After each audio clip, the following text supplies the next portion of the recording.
go over the one that's on Earth, the weight of a 10-kilogram brick is? 10-kilogram brick? Yes, it says on Earth, the weight of a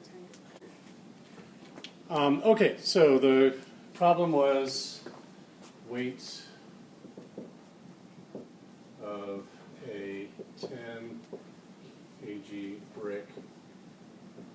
And are we on the Earth or are we somewhere else? Earth. Do you want to go somewhere else? Because we can do this on Mars or the Moon. Might be fun. Would it be fun? Let's do both. All right, sure. I just thought that, like, Actually, let's start on the Earth because there's a neat trick I can teach you.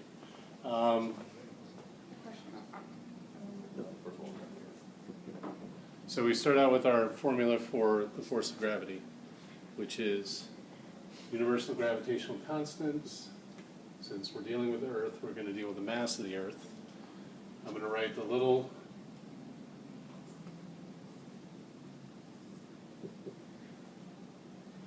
that as little m, and I'm going to box it so that we know what little m means. And then it's sitting on Earth, so we're going to deal with the radius of the Earth squared. Okay. Now I need my data.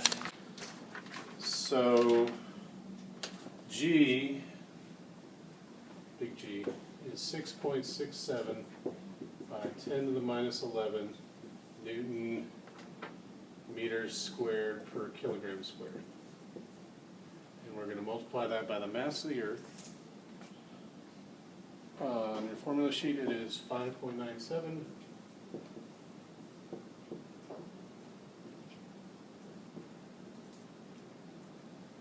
That's kilograms.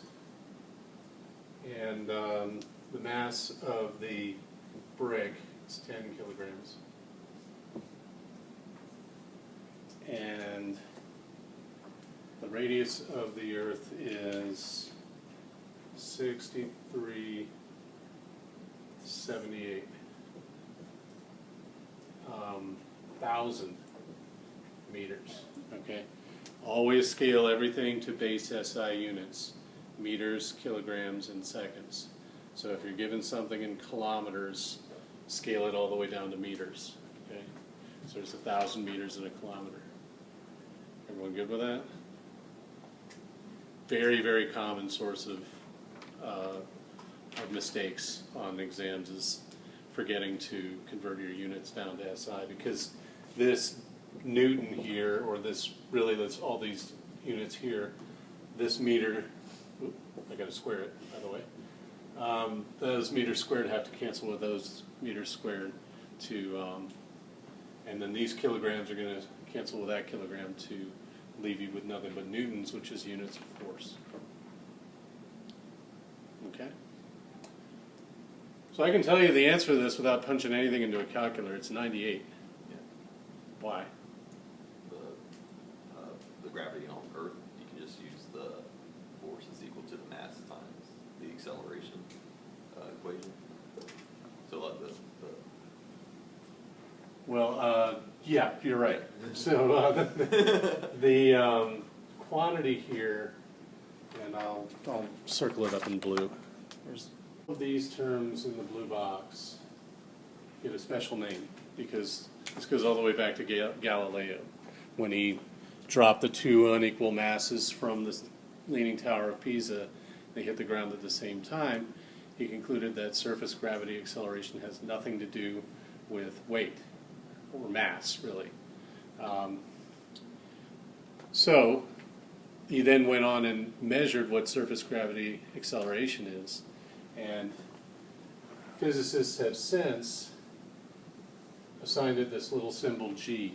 It's on your formula sheet at the top of the constants column. And if you take all these numbers, big G times the mass of the Earth divided by the radius of the Earth squared, which over here would be this stuff. Punch all that into your calculator, you get a very specific number. You get 9.8. And the units on that are meters per second squared.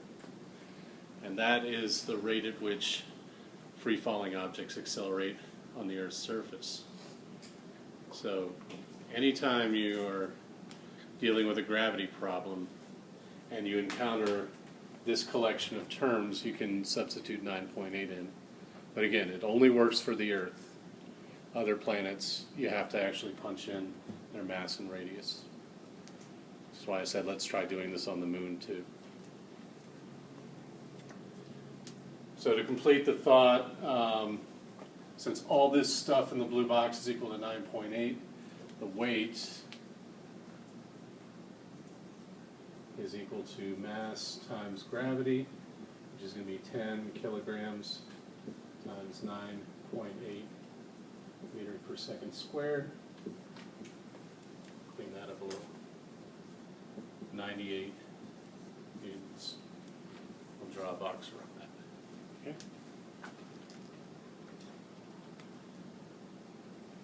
I'm never going to dock anybody for using 10 instead of 9.8, because 9.8 and 10 are very close to each other, and 10's a lot easier number to work with than 9.8. So if you're given a mass in kilograms, the weight is usually about, you can always approximate it as 10 times that. So I weigh 100 kilograms. That's 225 pounds. So my weight in newtons is 1,000 newtons.